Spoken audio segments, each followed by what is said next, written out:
Hai Tinletians, kembali lagi ke YouTube channel tinlit.com. Hari ini kami ada tamu yang sangat spesial bagi kalian. Ia adalah seorang penulis profesional yang juga sangat terkenal.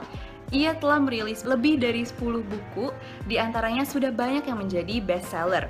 Kalian pasti tahu dong, ada Magic Hour, London Love Story, dan yang sebentar lagi akan ia rilis bersama dengan Tinlit, Diary of Time. Ia adalah Kak Stanley Mullen.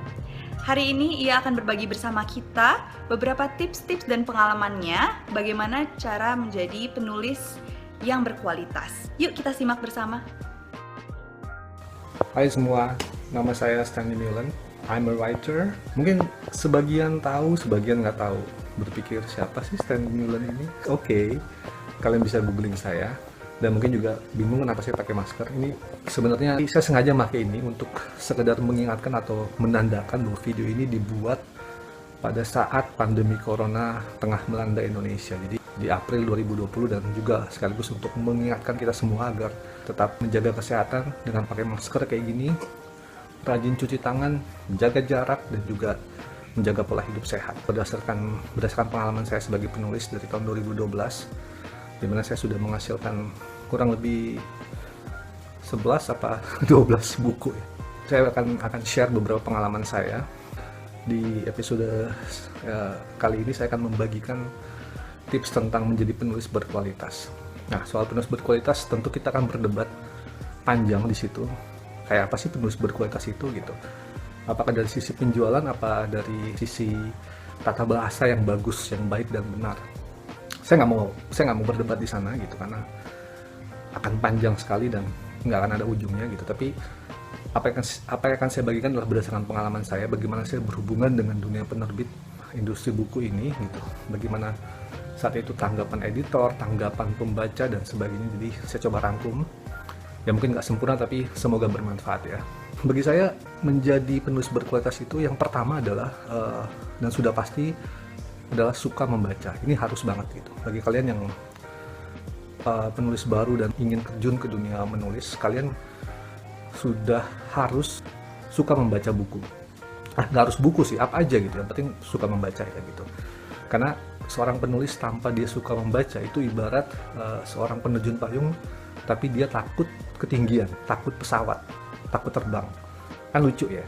Pertama kali memang harus suka membaca gitu. Baca apa aja, buku, fiksi atau non-fiksi, oke. Kemudian majalah, literatur, whatever gitu. Artikel-artikel gitu kan. Dan saat ini banyak sekali artikel-artikel yang bagus di internet gitu ya, yang bisa kalian baca, bisa download, sejarah, ilmu pengetahuan, apapun. Dan satu lagi, kenapa juga harus suka membaca? Karena dengan membaca itu akan membentuk gaya kalian sebagai penulis. Kayak saya pada akhirnya setelah sekian lama suka membaca, saya akhirnya mengetahui di mana letak atau seperti apa gaya penulisan yang memang cocok dengan saya. Jadi saya membaca beberapa penulis gitu, akhirnya saya menemukan gaya saya sendiri, identitas saya sendiri gitu. Dan kemudian juga misalnya dari awalnya saya punya bentuk tulisan agak kaku, karena banyak baca tulisan, buku dan artikel, lama-lama saya akan mengetahui, oh ternyata begini tuh cara menulis yang baik, cara menulis yang benar gitu ya, cara menulis yang enak dibaca gitu. Seiring waktu akan membentuk kalian sebagai penulis. Seperti yang Kak Stanley katakan, kunci sukses untuk menjadi seorang penulis adalah gemar membaca. Dengan membaca kita dapat mendapatkan insight dan juga mempelajari gaya bahasa yang paling cocok untuk kita. Nah, setelah kalian sudah suka membaca, tentunya kedua adalah praktek ya gitu. Praktek apa? Praktek menulis gitu. Setelah kalian mengumpulkan banyak referensi bacaan kalian dan kalian merasa terdorong dari dalam jiwa kalian untuk mulai menulislah gitu. Dan yang paling penting di dalam menulis itu, jangan takut salah dulu, jangan takut merasa jelek dulu, tulis aja gitu. Jadi rajin-rajin aja menulis. Menulis kayak apa? Apapun yang ingin kalian tulis, curhatan misalnya. Dulu itu ada yang namanya diary ya gitu. Mungkin sekarang kurang dikenal, tapi bahkan orang bisa mencurahkan perasaannya di blog atau di laptop gitu. Practice makes perfect gitu. Jadi kalau kalian sering latihan menulis, lama-lama kalian akan mulai mengetahui jelek bagusnya kalian tuh ada di mana gitu. Jadi mulai aja menulis, dan ketika kalian mendapatkan apapun yang ingin kalian tulis, baik itu ide, baik itu keresahan ya, baik itu curhatan, apapun itu, kalian mulai menulis. Baik di laptop bisa, di coret-coretan kalian bisa ketika lagi di dalam perjalanan gitu. Nah, lebih bagus itu adalah dengan mulai memberikan target gitu. Misalnya dalam sehari kalian bisa menyelesaikan 8 buah puisi. Misalnya kalian ingin buat novel. Nah, ketika kalian sudah mendapatkan idenya, kalian bisa memulai dengan menulis satu persatu. Misalnya hari ini 2 halaman, besok 3 halaman, dan terus nambah terus misalnya. Apalagi ketika kalian sanggup menyelesaikan dalam satu hari itu bisa 5 halaman, that's good gitu. Lama-lama kalian akan bisa sendiri gitu. Jadi terus latihan ya, latihan gitu. Jadi itu akan membentuk kalian menjadi penulis yang tidak sekedar menulis tapi editor ya, perusahaan penerbitan gitu, maupun pasar, dalam hal ini para orang yang membaca buku kalian, para pembaca itu akan mengakui kalian, oh ini bagus nih, ini penulis yang bagus. Seperti yang Kak Stanley katakan, kunci kedua adalah praktek dan jangan takut salah. Ya, namanya juga belajar, pasti banyak kesalahan dong. Pertama kali saya mulai menulis, saya menulis dalam suatu diary. Dari membantu saya untuk menuangkan semua emosi saya pada saat itu, dan juga sekaligus merupakan sebuah latihan menulis bagi saya.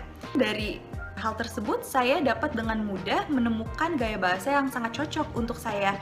Karena kalian tahu dong, kalau misalnya orang menulis diary, nulisnya cepet banget. Kalian bayangin aja orang curhat itu bagaimana. Kedua, kalian juga harus set target. Hari ini kalian ingin menulis berapa, besok ingin berapa.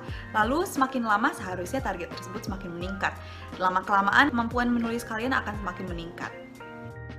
Yang paling penting berikutnya adalah riset, observasi lah gitu. Kalian harus mendalami atau menguasai materi dari yang kalian tulis atau yang kalian bawakan gitu.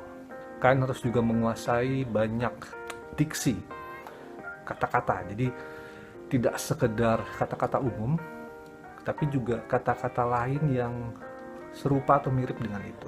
Contoh, ketika kalian menulis kata cinta, kalian harus juga mencari diksi atau persamaan kata dari kata cinta itu sendiri. Misalnya asmara, kasih. Kalau saya pribadi ya pastinya sekarang kan udah zaman online. Kalau mungkin dulu sebelum online atau sebelum internet berkembang seperti sekarang, seorang penulis harus punya kamus thesaurus ya. Sekarang sudah bisa thesaurus online. Kemudian riset lainnya adalah mengenai materinya itu sendiri. Misalnya ketika kalian membahas jatuh cinta atau patah hati, kalian juga harus mungkin riset mengenai psikologi yang jatuh cinta kayak apa gitu. Kemudian juga ada riset-riset tertentu seperti nama tempat, kemudian sejarah di balik itu, walaupun mungkin fiksi ya gitu, tapi itu sangat penting. Dan juga kalian juga harus rajin untuk napak tilas. Ini contoh ya untuk orang Jakarta, misalnya setting cerita di bab 1 dari buku kalian adalah daerah Monas. Sebisa mungkin kalau kalian bisa ke sana, kalian harus ke sana gitu. Jadi observasinya juga harus, atau risetnya harus sampai segitunya gitu. Saya sering sekali melakukan itu di satu karya saya. Itu ada adegan si pemeran utamanya itu harus mengejar pacarnya yang menikah dengan orang lain. Itu ada di novel saya yang berjudul Forever Sunset. Nah, si Zora, si tokoh utama di novel itu terus mengejar pacarnya yang menikah dengan orang lain di gereja katedral yang ada di daerah Lapangan Banteng di daerah Jakarta Pusat. Saya sampai harus melakukan observasi khusus di mana saya datang ke daerah sana. Jadi dalam cerita saya tuliskan situasinya macet gitu, dan Zora berlari di jalanan yang macet sampai ke gereja katedral, dan lokasinya itu dia di sekitaran Monas waktu itu. Saya sampai riset, jadi saya sampai melihat, oh ini nama jalannya, waktu itu jalan pelajar ya. Saya observasi seolah-olah saya Zora. Hal semacam itu sudah harus kalian lakukan gitu. Karena kenapa? Dengan begitu kalian akan benar-benar menghadirkan satu cerita yang rasanya seperti real sekali dalam benak seorang pembaca. Kalian bicara soal traveling, kalian riset soal traveling, tiket, semuanya detail gitu. Bagaimana suasana di bandara, kalau bisa sekalian ke sana gitu. Karena kalau ada adegan bank, kalian lihat gitu. Dan terakhir, kalaupun tidak memungkinkan, pakai Google Earth atau Google Photo, whatever. Yang penting kalian melakukan riset yang mendalam dan juga observasi yang kuat gitu. Yap, preset dan observasi untuk menguasai materi, terutama diksi. Ketika saya menulis dan saya menemukan sebuah kata yang saya rasa telah saya pakai berulang kali, saya akan klik kanan pada kata tersebut dan mencari sinonimnya dalam Microsoft Word, atau saya akan meng-google persamaan dari kata tersebut. 1. Agar saya tidak memakai kata tersebut berulang kali. 2. Agar saya juga mengetahui lebih banyak kata-kata. Dan ketiga, agar saya dapat mendeskripsikan peristiwa yang ingin saya gambar dengan lebih jelas, spesifik, dan agar terlihat lebih mengesankan. Dan satu lagi, kalau nanti misalnya buku kalian terbit, jangan lupa untuk memperhatikan kritik, karena itu sangat-sangat penting. Saya growing up, bertumbuh dalam dunia penulisan tuh dari kritik-kritik yang disampaikan oleh para pembaca gitu. Bahkan kritiknya pedas, tajam, tapi itu baik kok, membaca kritik ataupun menerima kritik dan memperbaikinya. Itu juga akan menjadikan kalian menjadi penulis yang berkualitas. Itu aja dari saya, dan jangan lupa juga untuk menantikan karya terbaru saya yang akan diterbitkan antara saya dan tim lead dan juga dengan Grasindo, judulnya Diary of Time. Semoga tips-tips yang saya bagikan, saya berharap itu sangat berguna bagi kalian. Terima kasih banyak untuk Kak Stanley, dan tentunya terima kasih juga untuk kalian yang telah menonton video ini. Jangan lupa untuk tinggalkan like, comment, dan subscribe jika kalian menyukainya.